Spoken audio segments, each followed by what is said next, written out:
Hey everyone, welcome to Dreamtime of Yore. Tonight we begin our series, Witchcraft in Medieval Europe, with Episode 1, Roots of Witch Belief and Early Heresies. If you're new here, please subscribe and let me know in the comments where you're listening from. Now, dim the lights, get comfortable, and let's step back to a world where magic and faith were woven together at every hearth. Imagine a small Carolingian village around the year 900 AD. Smoke curls from thatched cottages, cattle low in pasture beyond the wood's edge, torches flicker along muddy lanes, and the sun has slipped below rolling hills. In the centre stands a stone well, and at its edge a circle of women gathers at twilight, wise women, herbalists and midwives, each clutching woven baskets filled with yarrow, mugwort, rosemary and elderflower.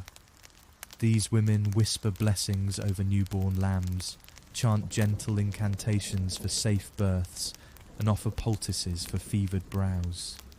To the villagers, this is not dark witchcraft, it's healing.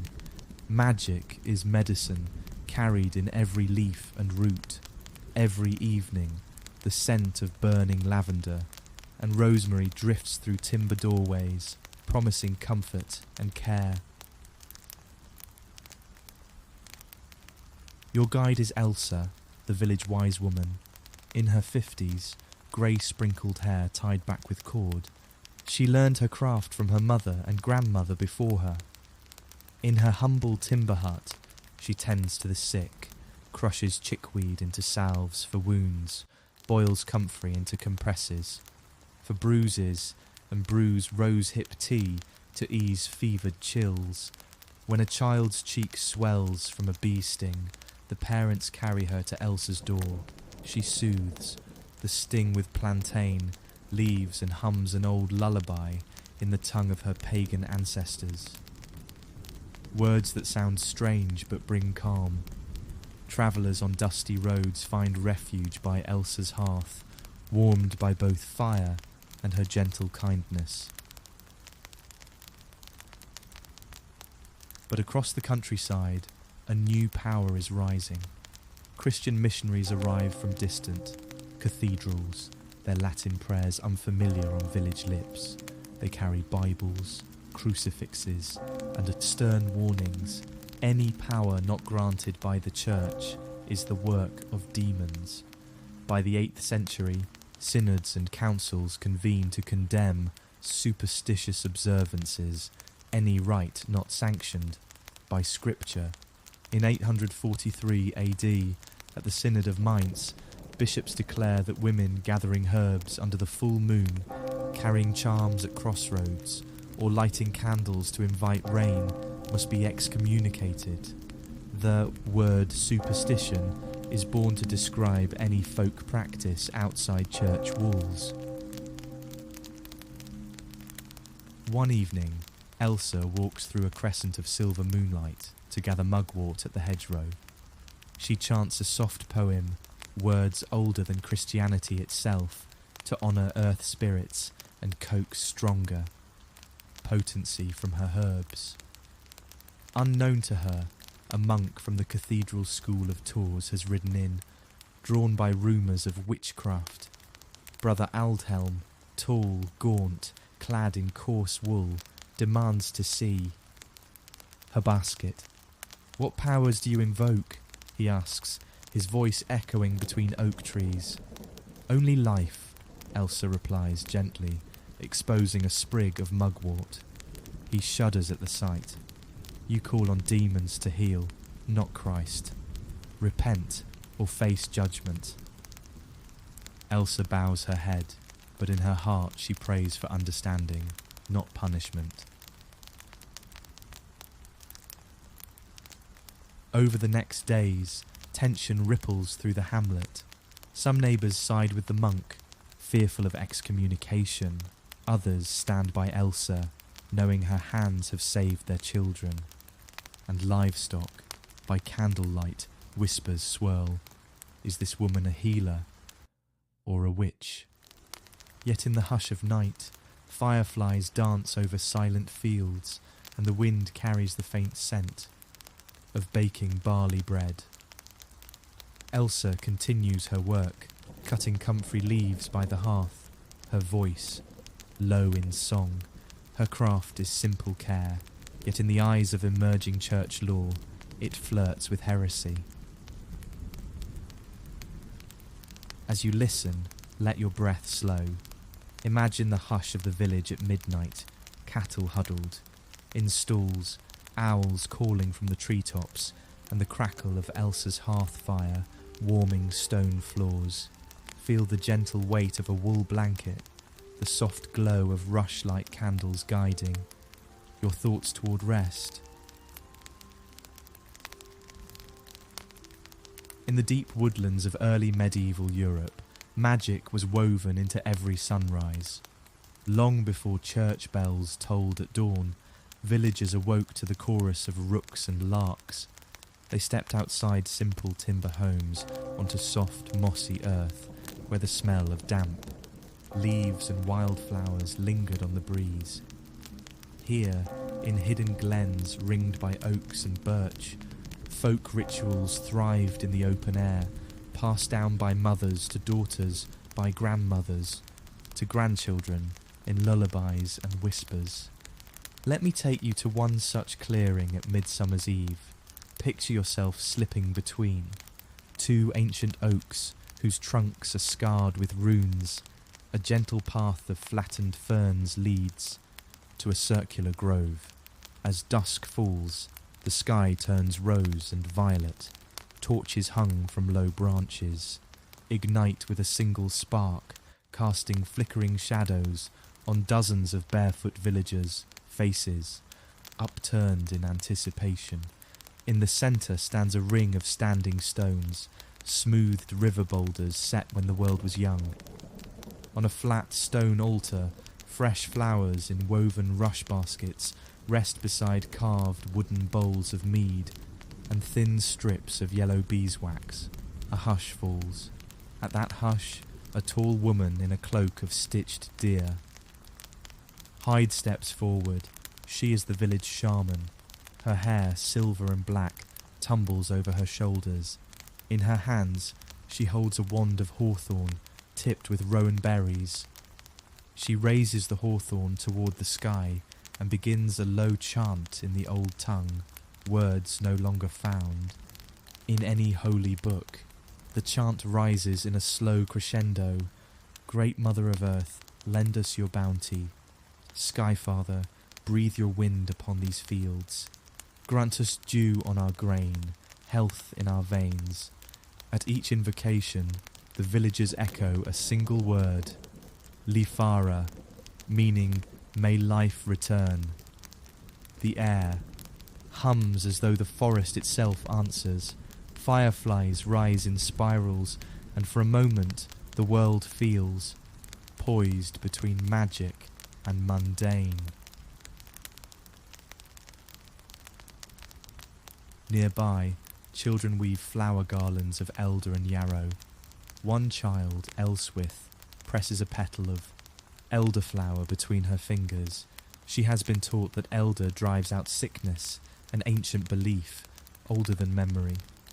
Her grandmother, nearly blind with age, nods proudly. In 3 days she will gather those same petals to steep in warm water and wash the first newborn baby of the season. But tonight is for celebration. A deer-hide drum begins a steady pulse. The shaman takes that beat and leads the circle in a slow dance. Step, turn, stone to stone. Each footfall on moss is soft, each breath is shared. They dance until the moon stands high and round above the treetops, its pale light mingling with torch flame. When the dance slows, the villagers pass around wooden cups of elderberry wine, light and tangy, raising them in a silent toast to vanished ancestors. They drink, warm laughter floats on the breeze, and for an hour, no thought of church decrees or fear of excommunication crosses their minds. Here they are at one with earth and sky. Now, let's step back to the long hall of the local monastery where Domnall the novice pores over. A leather-bound tome borrowed from Rome. He reads in Latin. Any gathering of more than 3 persons outside consecrated ground may invoke demons and must be reported to episcopal authority. Domnall's brow furrows. He knows the villagers hold midsummer rites in that very grove. He debates in silence, bring accusation or preserve peace. Across Europe, these same rites survive under countless names: the Feast of Walpurgis in the north, Beltane in Celtic lands, Jol in the Far East. In each, fire and water, oak and mistletoe, shaped simple. People's bond with nature. Women collected belladonna under moonlight to prepare poultices for pain. Men carved protective symbols on doorposts to ward off hazel spirits. These customs brought hope in, a world without medicine beyond herbs and prayers. Yet by the 12th century, bishops condemn these pagan survivals at every synod. Priests armed with crosses and holy water march into woodlands, smashing carved totems, chopping down sacred groves, and warning that anyone caught dancing around a fire will face penance, fasting and exile, or worse. But often the villagers simply slip deeper into the forest, unseen. They adapt, rituals move to new. Clearings, disguises are worn, village children dressed as sprites to distract patrolling clergy. Among the villagers, resilience grows. A midwife hides her chant in a lullaby, a healer masks her remedy. In a blessing to Mary most pure, in the hush of that trade, the old ways lurk beneath the veneer of new. Faith, weaving a tapestry of syncretic tradition, Christian saints take on roles once held by forest spirits. Church bells ring at dawn, but hidden at their feet are circles of salt to keep witches at bay. In one remote valley, I met Roland, a woodcutter whose wife passed on a recipe for a salve that stops bleeding. She called it St. Cecilia's balm, though every mother knew it was elderbark and comfrey in a base of rendered goose fat. When Domnall the novice arrived to inspect the villagers, faith, Roland offered the balm, and the monk's own bleeding hand stilled, conflicted Domnall, blessed the cure in Christ's name, then rode away in silence. The intersection of these two worlds, root magic and church power, creates the fertile soil for our. In the deep woods of Slavonia, where the earth still holds whispers of ancient magic, there stands a solitary cottage woven from gnarled oak and mist-kissed stones. Each winter, when the first snowdrops push green shoots through icy soil, a peculiar chill stirs the air. Villagers speak in hushed tones of a solitary figure known as the Snowdrop Witch of Slavonia, a guardian of fragile blooms and hidden wonders. Her eyes gleam like pale lanterns beneath a hood lined with soft petals, and her voice carries melodies older than memory. Legend tells that she was born on a midnight of dancing snowflakes, daughters of moonlight and frost. Abandoned at the forest edge, she was cradled by the oldest oak, whose roots whispered lullabies of distant stars. As she grew, the snowdrops followed her footsteps, blossoming in defiance of harsh winters. Birds arrived with frozen berries, offering company, and small creatures nestled by her hearth for warmth. Over time, she learned the secret language of seeds and ice, unravelling patterns that wove life through barren land. Each dawn, she wandered through quiet glades, gathering the first pale blooms to weave into crowns and necklaces. When the villagers woke, they often found a trail of tiny flowers leading to hidden treasure. A silver thimble on a windowsill, a carved pine cone hung from a door, or a single crystal dew drop balanced on a window pane.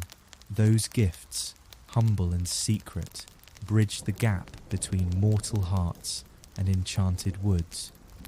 In return, the people left bowls of cream by cottage doors, hoping to catch a glimpse of their benevolent visitor. On a gentle winter's eve, a lonely child named Milena sketched snowdrops beneath a frosty window. She dreamed of distant adventures, but feared the woods that whispered her grandfather's warnings. When a bitter storm arrived, she found her family's livestock trapped in drifts beyond the barn. With each laborious step, Milena's boots sank into soft powder, and only weak lantern light guided her. As frost stung her cheeks, she thought of turning back, but the memory of her father's gentle smile urged her forward. Suddenly, a hush fell as snow ceased its fall. In the pale glow of lantern light, a figure emerged beside Milena, clad in robes of forest grey, petals trailing like a soft train. The snowdrop witch placed a slender hand on Milena's shoulder, offering warmth that seemed to rise from the earth itself. Without a word, she raised her other hand, and swirling snowflakes circled them, carving a tunnel through drifting ice barriers. Milena gasped as the path cleared before her, the witch's magic entwining with her hope. Together, they reached the stricken animals, and with whispered words and gentle gestures, the witch soothed panicked fears. One by one, the sheep and goats followed the witch's soft humming back to the barn. As Milena led the last lamb through the tunnel of enchanted snow, she realized the witch's crown of white blooms glowed softly, lighting the way through darkness. When at last the herd was safe within the stall, the witch vanished, dissolving into a swirl of petals carried on a breath of wind. Milena returned home alone but unafraid, guided by faint footprints of pale blossoms drifting behind her. She dared not speak of the witch that night, yet gratitude warmed her heart like fresh embers. Early the next morning, she discovered a wreath of snowdrops hanging on her door, bound by silver threads and dew-kissed ribbons. Alongside it lay a note in curling script. Even in deepest winter, hope blooms anew. News spread through the village, carried on breathless words and eager glances. They spoke of the witch's kindness and the courage of a small girl who trusted magic in a moment of despair. From that day forward, the winter field seemed less forbidding, for every new sprout carried a whisper of remembrance. Milena, too, left a small bowl of cream and a hand-stitched shawl each morning, tokens of thanks for unseen guardian grace. Seasons turned, and Milena blossomed into a wise young woman, tending her own garden of snowdrops and daffodils. Each bloom reminded her of silent forest nights and a promise kept.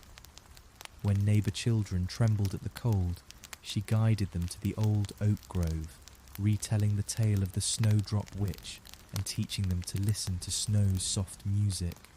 Under her gentle guidance, wonder replaced fear, and the forest's secrets became safe companions. Though centuries may pass, the tale endures, woven into snowdrop petals and whispered by drifting winds.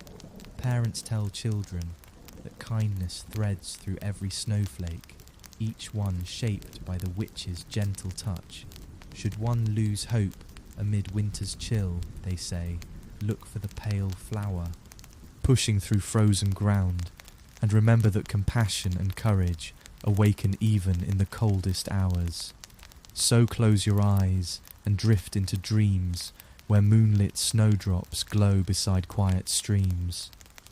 Imagine a woman in petals, tending hidden gardens, her laughter echoing like wind chimes among the pines. Feel the warmth of her magic as it settles in your chest, knitting hope through each gentle heartbeat. Sleep now, and let the snowdrop witch guide your dreams with soft blessings of ice and bloom. Beyond the edge of twilight dreams, sometimes listeners hear a faint chime that wanders through the hush of slumbered fields. In those delicate moments, snowdrops shimmer like silent sentinels beneath a crystalline sky, their petals bright with promise. A soft voice may murmur ancient lullabies tuned to moonbeams and frost, wrapping dreamers in silvery embrace. Those who heed the call drift along hidden paths lined with luminescent flowers and mossy stones, discovering secret glades where time pauses in gentle reverie. There, the snowdrop witch pauses by a frozen stream, her reflection fractured as if in a polished mirror of ice. She strews handfuls of stardust upon bare branches, coaxing new life from slumbering seeds. As dawn nears, she beckons tenderly before slipping away, leaving behind the memory of frost-kissed kindness, softly guiding hopeful midnight hearts. Next chapter. When church law turns healer into heretic, and words of salvation twist into accusations of witchcraft. For now, let the echoes of that oak grove ring in your mind. Let the smell of smoke and flower petals settle your thoughts as you journey onward. By the 13th century, the Church's tolerance for hidden folk rites has all but vanished. Inquisitors, men schooled in canon law and demonology, begin to fan out across Christendom, hunting not only heretical sects, but anyone suspected of consorting with the devil. Their tools are grim, the Malleus Maleficarum, the iron thumbscrew, and the promise of eternal damnation.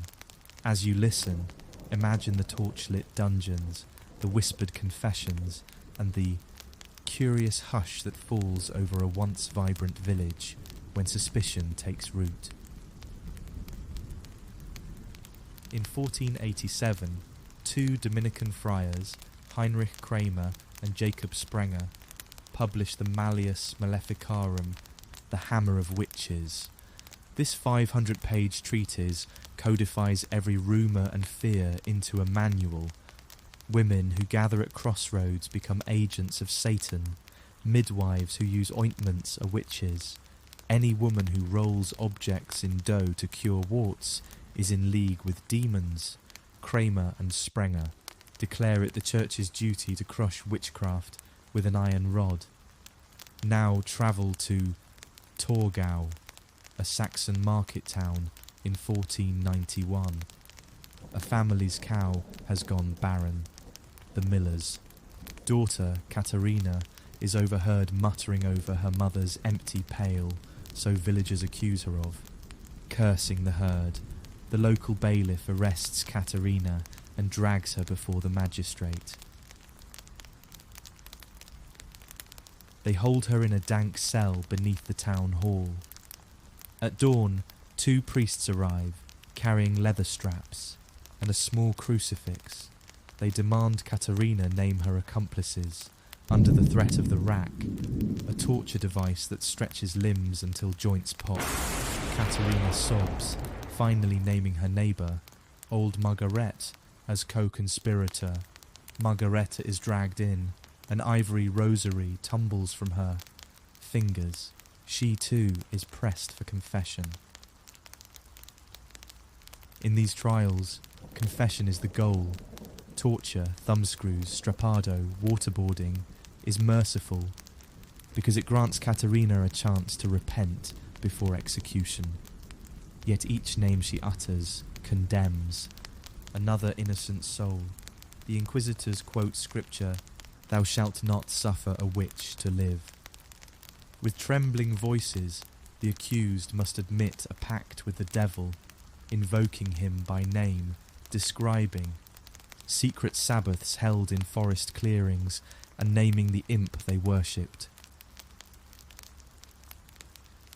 In 1521, in Val d'Oise, France, the husband of a midwife named Jeanne rivals the most gruesome cases. He claims his wife's ointment made from mandrake and nightshade was truly the devil's salve. Under interrogation, Jeanne confesses that on 3 nights she flew to a Sabbath atop a black goat, feasted with demons, and renounced her baptism. The community gasps. A woman just months ago who delivered babies is painted as a minion of hell. On the scaffold, condemned witches wear paper crowns mocking their imagined royalty in Satan's court. Flames roil under iron cages, the crackle echoes off timber houses, and villagers stand with children. On shoulders, eyes wide, soldiers ring the square to keep order. As the fire climbs, victims are bound to poles, their bodies blackening. Some witnesses weep, others stare in grim awe. The inquisitors note it all in their robes, another success in the war against heresy. Yet not every trial is so straightforward. In Königsberg, in 1556, a learned scholar named Lucas Müller petitions the bishop to save his aunt, Agnes, arrested for maleficia, harmful magic. Lucas brings witnesses, women whose broken bones Agnes set with poultices, men whose fevers she eased with herbal teas. He argues, these are cures, not curses. The bishop listens, then demands that Müller produce incontrovertible proof of Agnes's innocence. The scholar presents letters from a university professor affirming the value of folk remedies. The inquisitor smirks and tears the letters to pieces. Your learned men worship folly, he declares. Agnes is found guilty. Across Europe, between 1450 and 1700, an estimated 40,000 to 60,000 men and women meet this fiery fate. Some regions, Switzerland, southwestern Germany, see whole villages emptied by witch hunts. Local magistrates, eager to display zeal, compete in brutality. Yet in other areas, Brittany, parts of England, the practice is rarer, condemning only when panic strikes during famine or plague. Let's linger on one calm night in 1590 at the edge of the Black Forest. A half-ruined chapel sits, where court and cult once met. Inside, a single lantern glows as Brother Antonius, an elderly Franciscan, reads from his breviary. He reflects on the excesses of past hunts, the innocent, burned in zeal.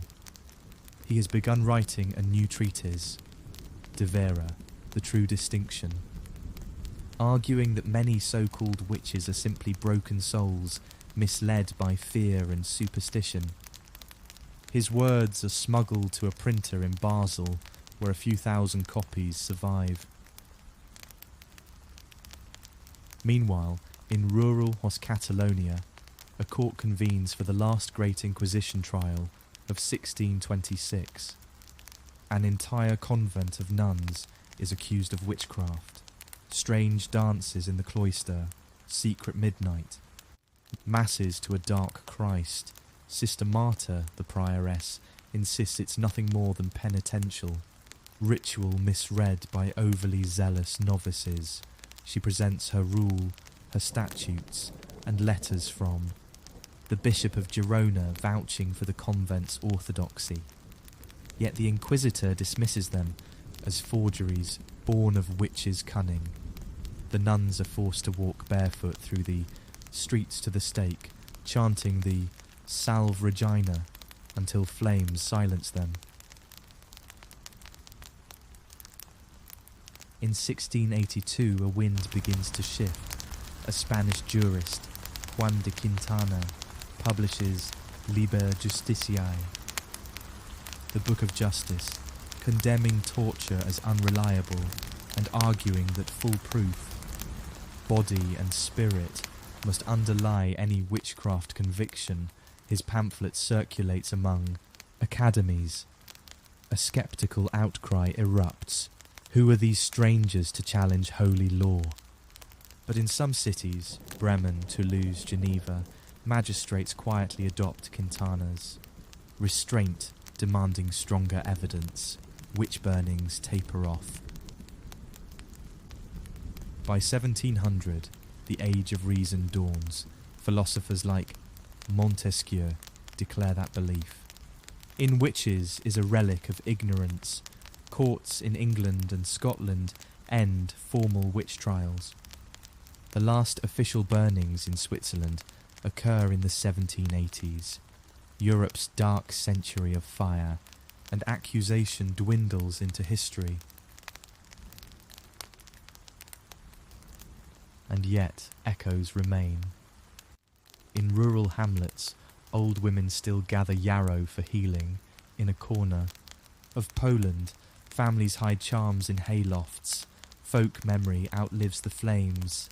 The Malleus, Maleficarum lies in a dusty archive, replaced by legal codes and Enlightenment thought.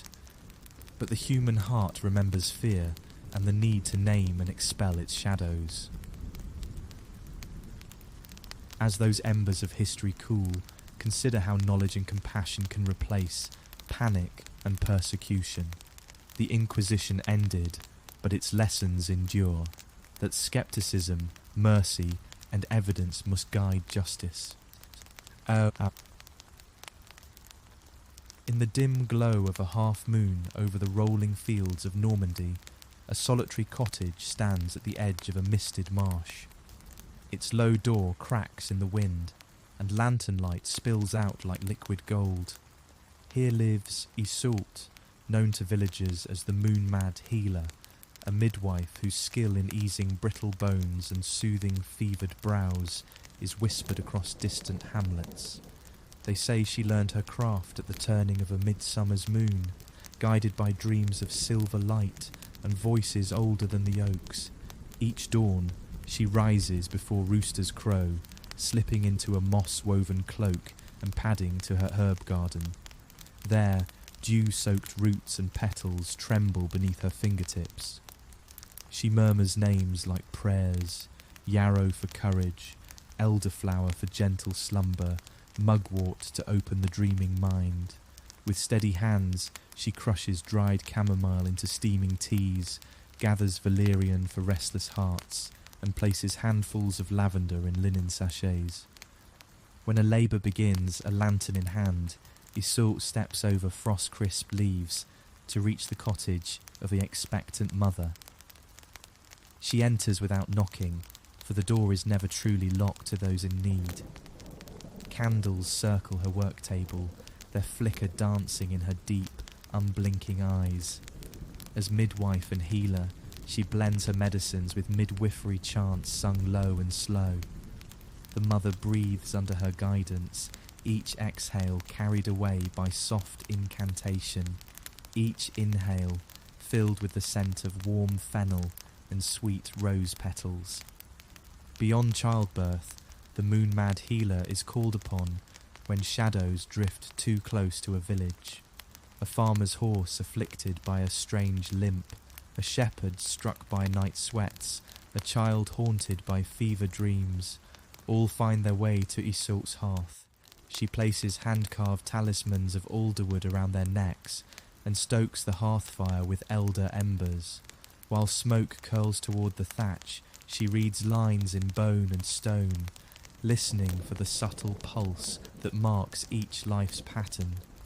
On nights of full moon, she walks the marsh alone, feet bare upon damp reeds.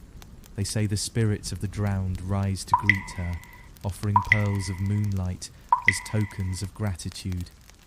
Iseult accepts these gifts with a silent nod and tucks them beneath her bed.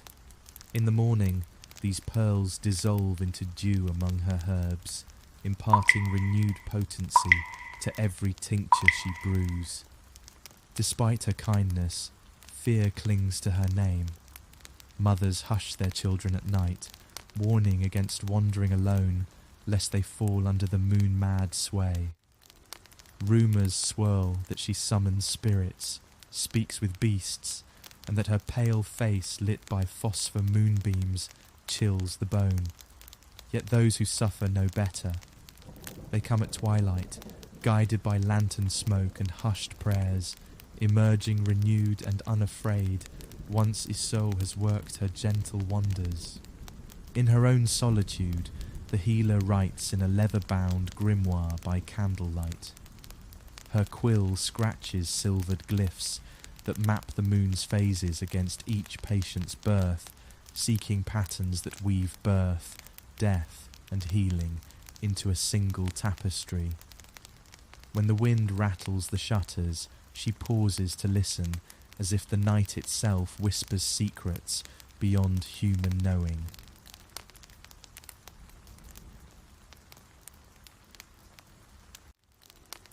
As spring's green unfurls across Normandy's pastures, Isolde prepares for journeys that test both her body and spirit. One morning, a panicked mother arrives at her door, clutching a swaddled babe whose cries echo like desperate wind through narrow lanes. The child's skin glistens with fever, and tiny limbs tremble as if seized by unseen hands. Isolde lifts the babe into her arms, her breath steadying the mother's frantic heart. She lays the baby upon a blanket of soft wool, then anoints its brow with a cooled salve of vervain and honey, whispering a lullaby taught by her grandmother. After the fevered child drifts toward restful sleep, Isolde tends to the mother's worries.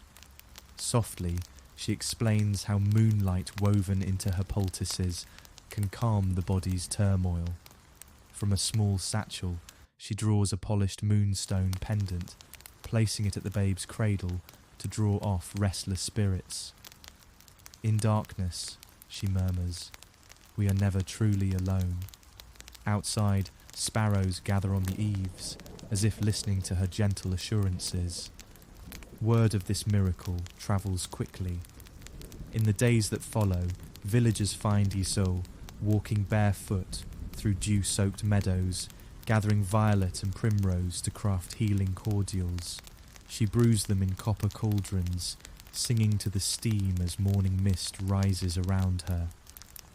Behind her, a train of children, once too weak to follow, trail in awe, eyes bright with newfound wonder. Yet not every case succumbs to tender ministrations. When a woodcutter returns from the forest with a gash across his thigh, his wound festering and his spirit hollow, Isolde readies herself for darker arts. By lantern light, she excavates flesh with a silver blade, then presses a poultice of nettle, crushed bone ash, and rue into the wound. She chants verses in an old tongue, weaving strokes of half-forgotten rhyme. The woodcutter's groans fill the cottage, and at dawn Isolde breathes over the wound, sealing flesh with the heat of her hands. By dusk, the cut has sealed, leaving only a faint silvery scar. In return for her aid, the woodcutter offers venison, and neighbours share eggs, cream, and baskets of wild mushrooms. Isolde receives these gifts with quiet gratitude, but takes only what she needs. She stores the rest in larders lined with dried herbs to preserve their vitality through winter's gloom. One evening of a waxing moon, a noble woman's carriage halts at Isolde's door. Inside lies a lady stricken by melancholy, so deep that she cannot rise from her bed. Courtiers whisper of curses laid by jealous rivals, of ancestral sins demanding blood. Isolde enters the cruelly ornate chamber, her presence a calm defiance against gilded dread. She sprinkles crushed rose petals around the bed and recites an incantation that draws warm air into the cold room. As she pricks her finger, a drop of blood falls upon the lady's trembling hand, a testament to shared humanity. By midnight, the lady smiles, her eyes clearing as if winter's fog has lifted from her mind. The noblewoman sends gilded coins in thanks, but Iseult casts them into the fire, letting the flames purify the transaction. She believes healing is a sacred bond, not a debt to be repaid. Yet with each success, suspicion grows. Some claim she traffics with demons, others whisper that her midnight excursions beneath the full moon conceal unholy rites. One dawn, local priests gather at her doorstep, demanding to see her grimoire. Iseult, calm as dawn mist, places her leather-bound book on the table. The priests flip its pages, but finding only botanical sketches and moon phase charts, they depart in uneasy silence, unable to condemn what they cannot understand.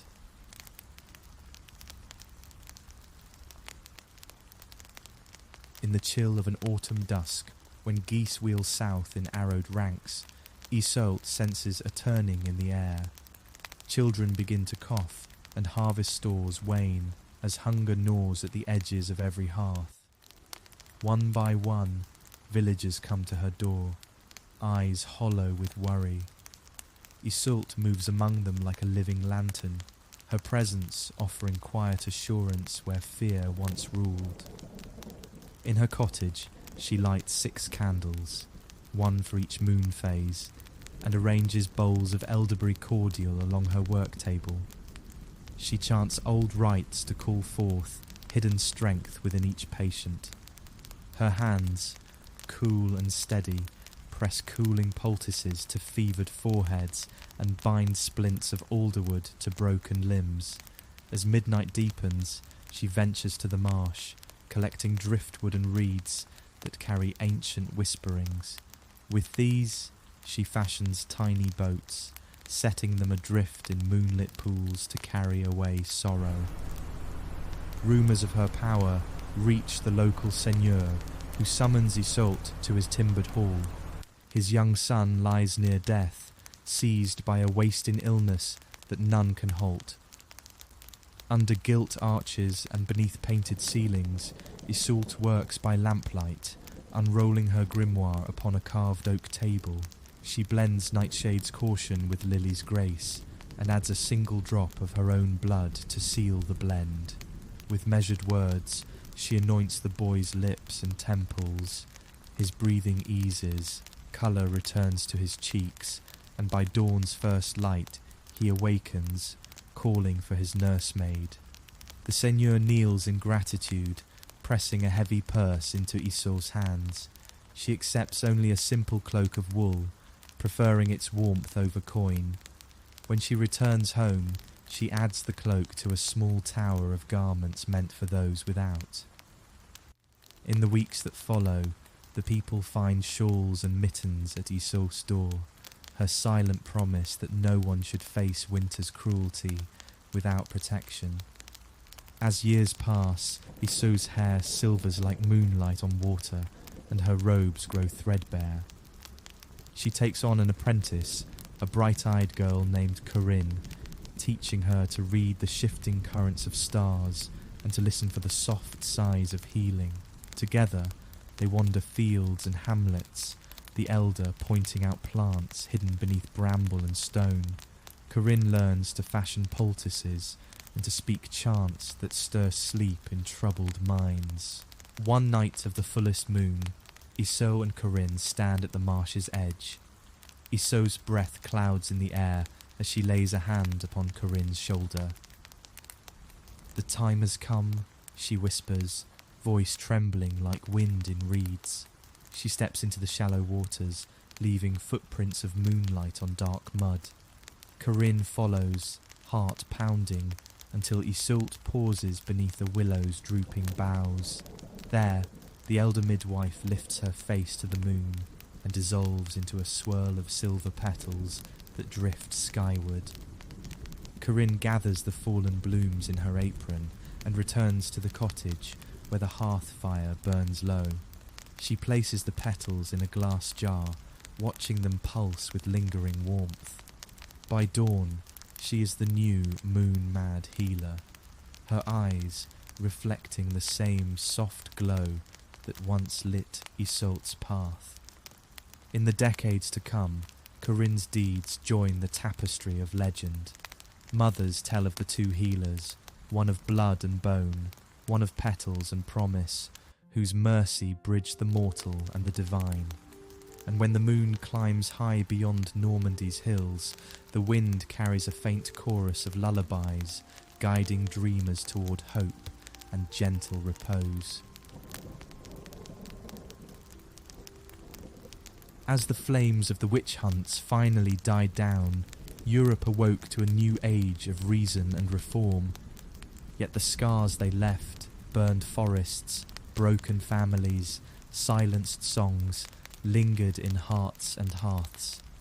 In this final chapter, we wander through cobblestone towns and hidden valleys to see how the echoes of those dark centuries blended into folklore, superstition, and the roots of modern witchcraft. In Rothenburg ob der Tauber, Germany, the former witch tower still stands over the Tauber River, its stone walls blackened by centuries. In 1725, it ceased to house prisoners. By 1800, it was a wine tavern. Locals would sip Riesling beneath its arches, telling ghost stories of the women once interrogated inside. Grandmothers warned grandchildren, "Mind your manners, or the White Lady of the Tower will haunt you." Over time, fear softened into legend, a reminder that memory outlives history. Across the Alps in Trentino, Italy, old charms remain tucked under roofs, rusted horseshoes tied with, red ribbon guard against Malocchio, the evil eye. Though the Inquisition ended centuries ago, farmers still hang garlic clusters in stalls to keep livestock healthy. Witch hunts have faded from legal record, but belief in spirit and spell lived on in barns and kitchens. In Manx Wales, the poet Robert Bridges collects ballads of the swine-crazy witch a crone said to curse pigs into madness. He hears the sung refrain, Crawford a Chauchet, whispering rotting and red, as villagers reenact thunderstorm warnings by banging iron on oak doors.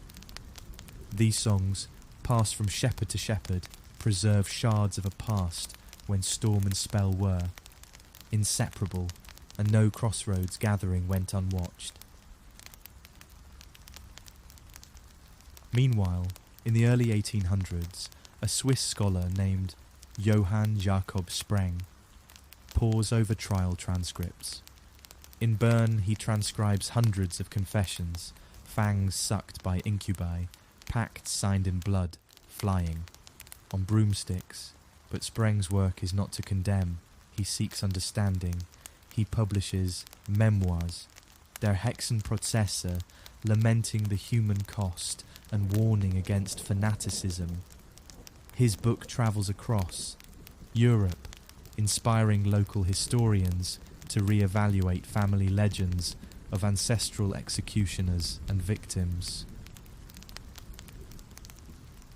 By mid-19th century, romantic artists romanticized those same woods once hunted by inquisitors. Caspar, David Friedrich,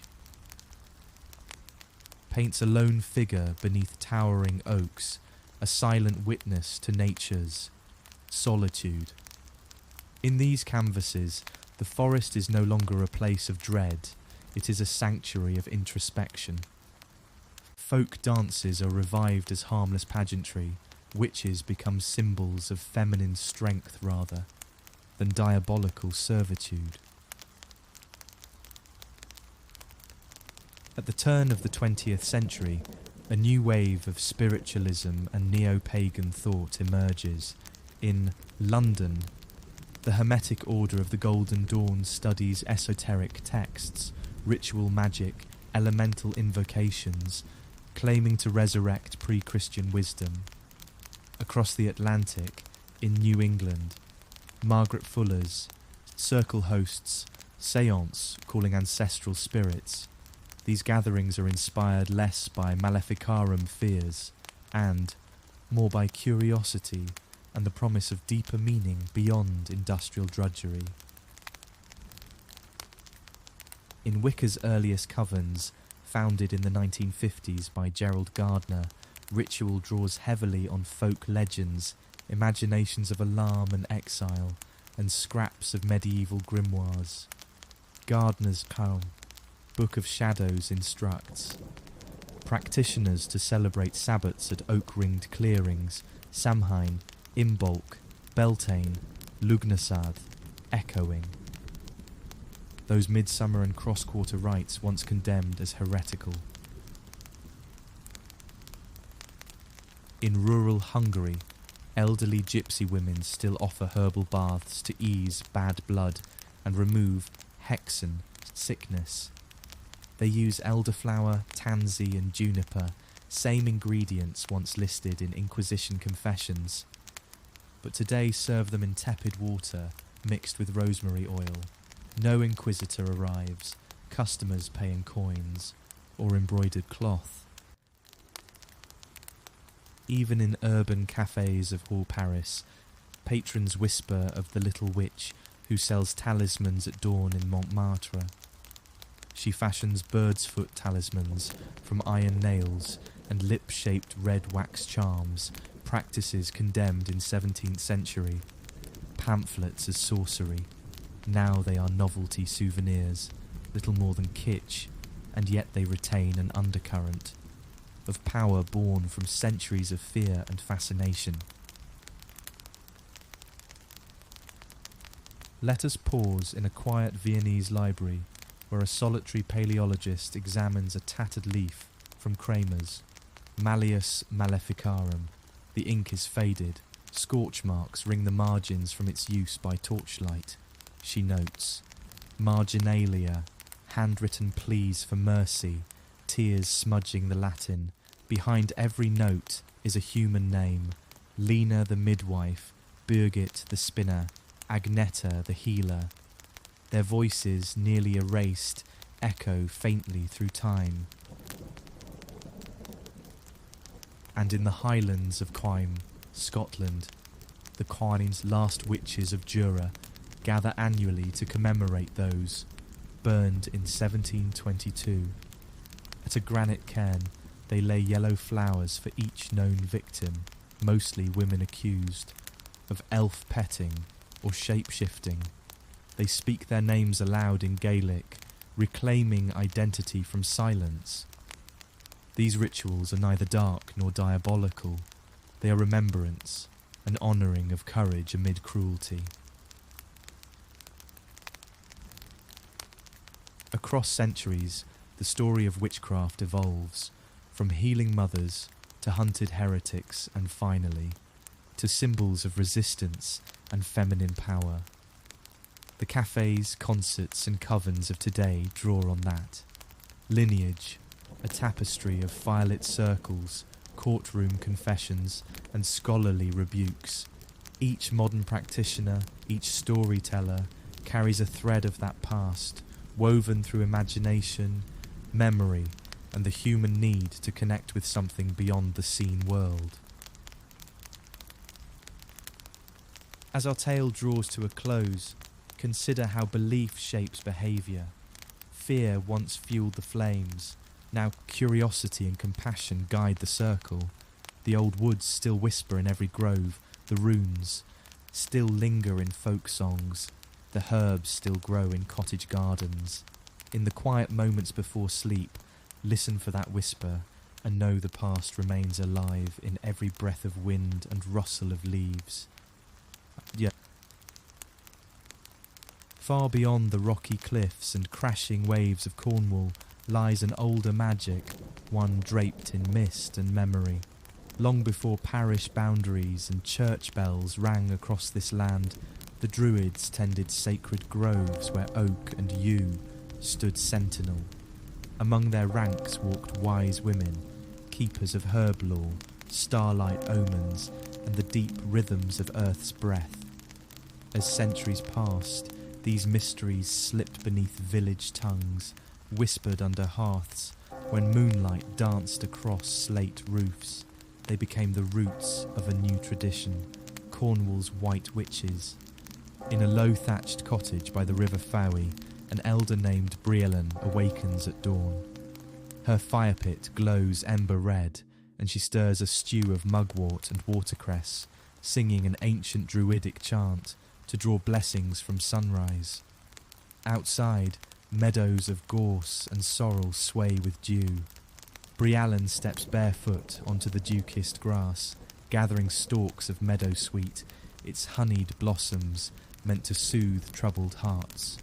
With each plant she cradles, she murmurs its old Celtic name, honouring ancestors whose voices still echo in leaf and stone.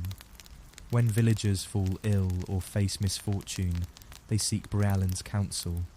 She welcomes them under the arch of her doorway, its beams etched with branching runes. Inside, shelves hold earthenware jars of dried rosemary for protection, vervain for vision, and rowan berries to ward off malice.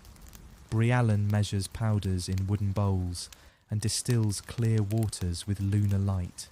She wears a cloak spun from lamb's wool, dyed in woad blue to mirror the northern sky, and a circlet of alderwood rests upon her silvering hair.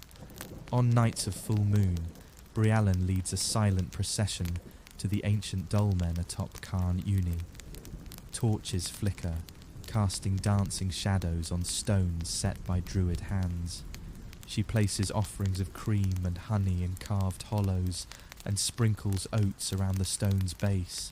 Then she closes her eyes and listens for the heartbeat of the earth beneath her feet, for the low hum of rivers that wind through unseen realms, for the laughter of spirits who dwell between worlds. A young fisherman, Tomos, plagued by nightmares of drowning, hobbles to Briellen's hearth.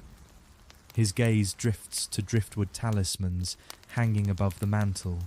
Without a word, Briellen draws sea salt from a crystal vial and whispers a blessing in Cornish tongue. She binds a charm of kelp and scallop shell, chanting softly as silver mist coils around her. Tomos feels the salt's brine cool his forehead, and sleep's terror ebbs into calm. Before dawn, he wakes with a single memory, a white-robed woman guiding him back to shore.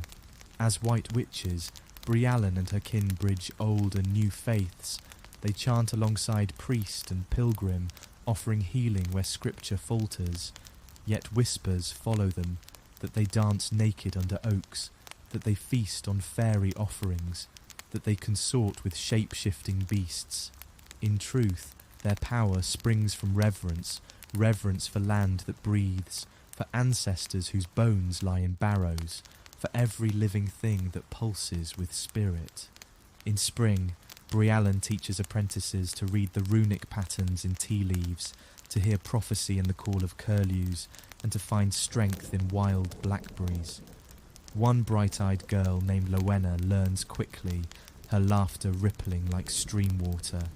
Together, they gather hawthorn blossoms at Beltane, weaving wreaths to crown maypole celebrations. Yet Lowena also learns the weight of secrets, how the old ways can be twisted by fear or envy, how a word spoken in anger can haunt generations. When winter frost bites deep, Briellen's hearth blaze grows fierce. She brews spiced mead with ginger and gorse, sharing mugs with neighbours snowbound in their cottages. They listen as she recounts tales of druid queens, of silver stag processions in moonlit glades, of earth spirits who lend strength to those with clean hearts.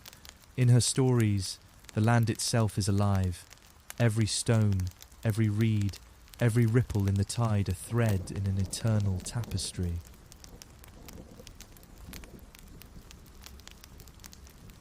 Through generations, the lineage of white witches has woven itself into Cornwall's very soil. Under Briellen's watchful eye, Lowena grows into a healer of her own merit. On fog-laden mornings, villagers find her seated by swollen streams, her fingers plucking valerian, to craft calming draughts for feverish children. Her laughter, bright as a lark's song, lifts spirits heavier than lead, and her gentle teachings ensure the old rites survive with renewed respect.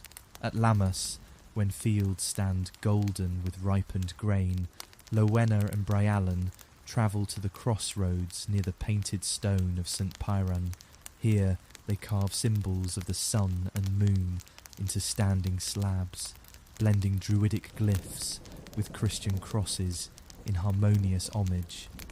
They chant a blessing that merges harvest gratitude with reverence for both faiths. Over time, pilgrims from afar join their circle, offering coins and prayers, and leave behind woven sheaves of wheat, tokens of unity between worlds. Yet tension rides the sea breeze. A new bailiff, zealous and unlearned, arrives with decrees against witchcraft. He summons Lowena, demanding she explain her runes and talismans. Calmly, Lowena spreads her painted sticks on a table carved with knotwork. Each rune tells a story of roots and rain, of life's hidden currents and the bond between humanity and nature.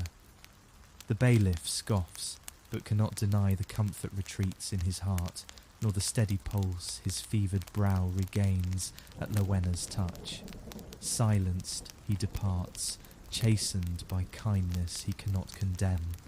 When storms pummel the coastline and salt spray coats the village walls, white witches stand as beacons of hope. Brialan sits beside a window, reading bone fragments as guideposts to futures unseen. She instructs Lowena to stir a brew of cliff moss and seaweed, then send it coursing through broken backs and deep aches. As they work, gulls wheel above, their cries echoing ancient sea magiguns as though recognising a shared heritage. In time, Breeland's back bends with age and the weight of years.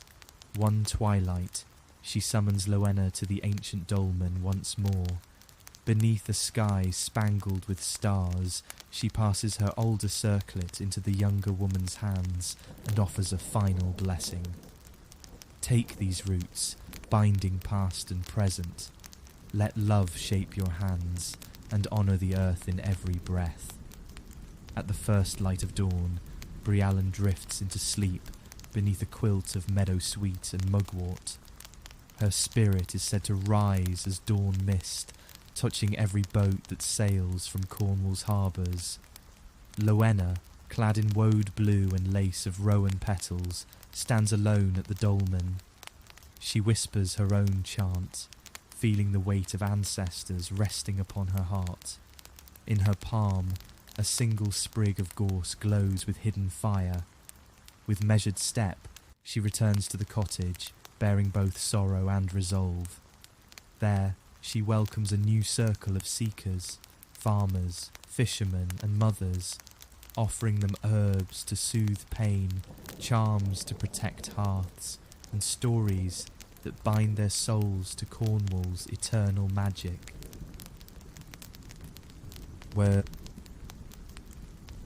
In a quiet corner of New England, where autumn leaves drift like embers on the breeze, a young girl named Eleanor discovers an old, leather-bound journal tucked inside her grandmother's attic chest. Its pages yellow with age. It tells of witch trials and whispered secrets, of Salem's midnight courts where fear wore the face of neighbour and friend. Eleanor traces the looping script with trembling fingers, reading of Bridget Bishop's final breath beneath the gallows and of spectral evidence etched on trembling lips. She feels the past stir beneath her skin, as though the echo of ancient fear has followed her across centuries. That night, Eleanor dreams of candlelit chambers where robed magistrates pore over accusations, their voices low and urgent. She walks among them, unseen, her heart pounding each time another cry echoes through draughty halls. A woman's scream shatters the hush, and Eleanor awakens with a start, her pillow damp with sweat. She clutches the journal to her chest and whispers, History cannot stay buried. Weeks later, the world beyond Salem has changed. Skyscrapers rise above city streets, and automobiles roar where horse-drawn wagons once creaked. Yet Eleanor carries those old fears into the modern age, imagining witch hunts disguised behind Red Scare paranoia and neighbourhood gossip. She moves with her family to a burgeoning suburb where tidy lawns border identical houses beneath amber streetlights. Here, houses glow with evening warmth, and children pedal bicycles past hidden windows. On Halloween night, Eleanor leads her new friend Marcus to the edge of the woods behind their cul-de-sac. They hang the journal from a low branch as though offering it back to the restless past. "Look," she says, voice hushed. "Even here, fears take root." Marcus laughs and dares the shadows to speak. They hear only wind in the branches and return home to bobbing jack-o'-lanterns and candy bowls. Yet the panic comes quite unexpectedly. It begins with Mrs. Whittaker's cat, found stiff and still beneath the maple tree. Then Mrs. Whittaker herself falls ill, her lullabies turning to shudders in fevered whispers. Rumours spread. Eleanor and Marcus were seen in the woods. They must have cursed the woman. A petition circulates, demanding the children absent from trick-or-treat lanes. Parents clutch their pearls at PTA meetings, faces pale in fluorescent glare as they debate protective fences and neighbourhood curfews.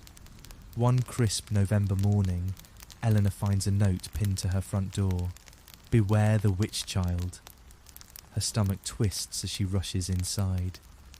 She hides the journal beneath her bed and watches from her window as cars slow past, drivers staring through grimy screens. Even Marcus's parents grow distant, their smiles forced and wavering. In school halls, whispers follow her, as though phantoms drifting on autumn air. Teachers cast concerned glances when Eleanor coughs unexpectedly.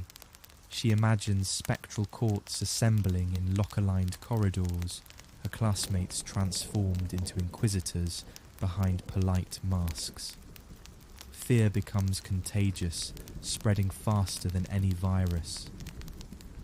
That evening, Eleanor returns to the journal under the maple. Moonlight pools across the pages, illuminating faded ink. She reads of last confessions and broken spirits, then closes the book with resolve. Fear, she realises, thrives on silence. She will not let panic claim her voice. The next day at school, Eleanor stands before the auditorium of parents gathered for the winter play. Her voice echoes through the microphones as she delivers a speech about empathy and history's lessons. She speaks of Salem's tragedies and modern-day fears, urging compassion over suspicion. Her words hang in stunned silence, then ripple into applause as parents glance at one another, uncertainty softening into reflection. In the following weeks, rumours fade like dying embers. Mrs. Whittaker recovers, cradling her cat in gentle arms. Eleanor and Marcus walk the cul-de-sac at dusk, lanterns swinging beneath pale stars. The journal rests safe upon Eleanor's shelf, a testament to fear's endurance and to courage's quiet power.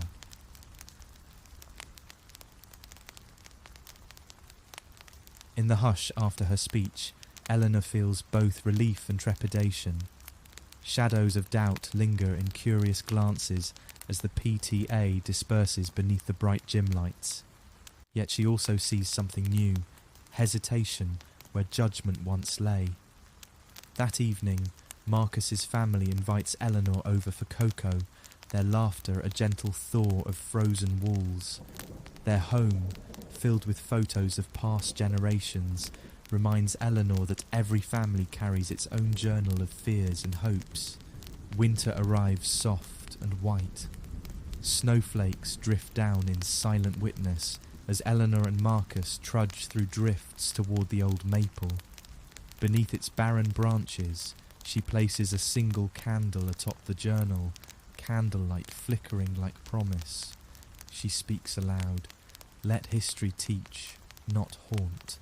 The wind seems to carry her words through crisp air and into waiting hearts.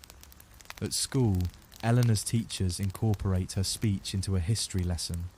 Students examine primary accounts of Salem alongside newspaper clippings of more recent panics, Red Scares, McCarthy's hearings, modern-day rumours blown viral by idle gossip. Classroom debates flourish, and Marcus's father donates his mother's vintage typewriter so students can compose reflective essays. The journal finds a new home in the school library, chained to the circulation desk as both artifact and warning. Spring bulbs push through thawing lawns, and neighbourhood children, once wary, draw chalk circles on sidewalks depicting protective runes and heart shapes. They call them kindness sigils and declare them ward against unkind words. Eleanor watches from her porch, heart warmed by innocence reclaiming fear's old ground. Yet not all change comes easily. At a town hall meeting, a local reporter revisits the Halloween incidents, asking Eleanor's parents if they encourage witchcraft in their daughter. Faces turn rigid at the question until Eleanor stands, journal clasped in her hands. Her voice, steady and clear, rises above murmurs. Education is not endorsement of fear. It is our shield against repeating mistakes. Cameras capture her poise, and the reporter, struck silent, lowers his notepad. Days later, the article appears under the headline Bravery in Suburbia, chronicling how a single child's courage helped a community confront its own ghosts. Eleanor's photo sits beside the words, her expression earnest beneath winter's pale light. Summer brings a block party beneath strings of lanterns. Long tables groan with casseroles and pies, neighbours swapping stories of resilience, how they overcame small-town rumours, how they learned to question before condemning. Marcus's little sister, dressed as a tiny witch, chases fireflies with a plastic wand, giggling as she whispers charms of friendship into the night. In her room, Eleanor places the journal on a shelf beside a new diary, today's thoughts and tomorrow's dreams. She traces the journal's weathered spine and recalls Bridget Bishop's courage, her own trembling voice before strangers, and the power that lies in naming fear and letting it go. The suburban streets, once lined with suspicion, now echo with kindness and the lightness of children's laughter. On warm evenings, Eleanor and Marcus return to the maple one last time. They wrap the journal in cloth embroidered with silver runes, symbols of remembrance and hope. Then, together, they bury it beneath the tree's roots, marking its place with a hand-painted stone that reads, "Here lies our history, so we may learn, not repeat." As they pat the earth smooth, a breeze stirs, carrying petals from a nearby rose bush across the snow-melted ground. Beneath the maple's branches, where fear once bloomed, now grows a sapling, its buds bright with promise.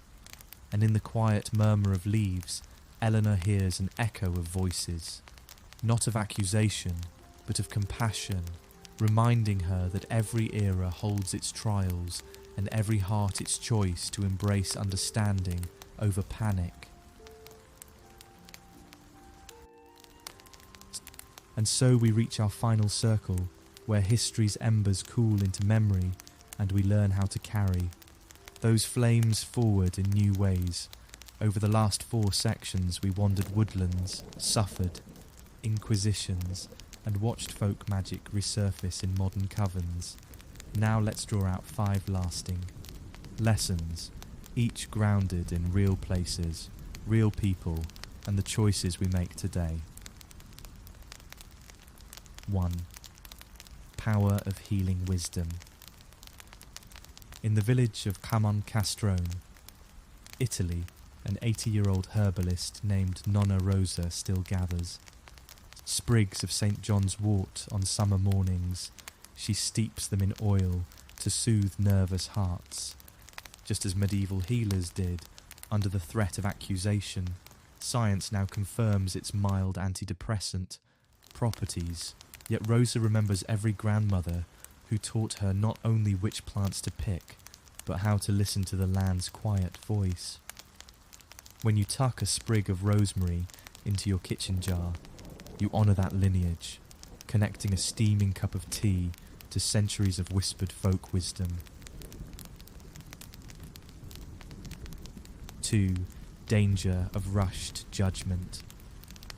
In Oranje, Breda, Netherlands, a modern courtroom re-examined the 1593 trial of a woman named Hester van Brederode, exonerating her posthumously.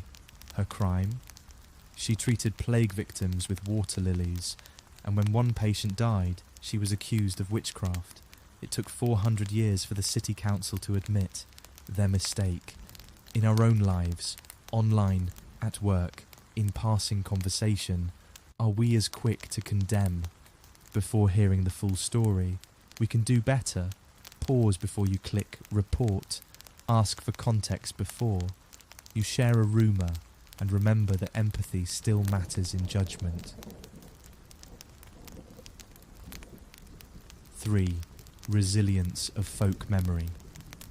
In County Clare, Ireland, every summer locals gather for the Blessing of the Clones, where currach builders recite prayers borrowed from old witch trials, now transformed into poems of gratitude. They touch the wooden hulls with salt and flowers, asking safe passage for fishermen, the original. Inquisitors would have torn down their boats. Today, those same words bind community rather than banish it. These evolving rituals show how even under oppression, memory can bend toward hope. 4. Language as weapon and shield. The 1487th Hammer of Witches once turned rumour into law. Centuries later, a small press in Oxford printed Contra Maleficia, cataloguing miscarriages of justice and demanding reform. That pamphlet sowed the seeds for legal standards we take for granted, innocent until proven guilty, torture inadmissible, evidence required. Each time you speak up against misinformation, each time you demand credible sources, you wield language as armour against fear. Remember, words can condemn, but they can also exonerate. 5. Celebration of shared ritual. Look to Cape Breton, Canada, where descendants of Scottish settlers still perform the Samhain fire ceremony every October 31st. They light bonfires, dance through stone circles, and share stories of ancestors both saintly and shadowed. It's neither solitary practice nor secret gathering, but a communal ritual that honours both light and dark, life and death, in our crowded, digitally distracted world. Such ceremonies remind us how vital shared experience is, to anchor us, to remind us we belong to something larger than ourselves. Closing reflection. We began back in 1348, trembling at the edge of a village grove, our ancestors' fear of invisible pests, and hidden curses echoing in every cough. We crossed blazing pyres where suspicion burned whole families. We watched folk rites slip underground and re-emerge centuries later, rooted in earth, unbowed by steel. Now, in a world racing toward tomorrow, these 5 lessons stand as guideposts. Honour the gentle power of healing traditions. Resist the rush to condemn without evidence. Preserve and adapt folk memory as living heritage. Use words to protect, not to punish. Gather in circle to celebrate our shared humanity. As you drift into sleep, picture that final dawn in the forest, rays of gold spilling through oak leaves, the hush of dew-laden grass under bare feet, the echo of a distant lullaby rising on morning air. Carry forward the courage of those who listened to the land, the compassion of those who questioned, injustice and the joy of those who reclaimed forgotten dances. Let this story be more than bedtime lore. Let it be an invitation to tend your own circle with herbs, with kindness, with stories passed by candlelight. And may you sleep tonight not in fear, but in the quiet confidence that, like them, you too stand in the lineage of seekers, healers, and dreamers who found light beyond the flames. Thank you for sharing this journey through time. Good night from Dreamtime of Yore, where every ending is a new beginning, and where the oldest stories still carry the power to guide us home.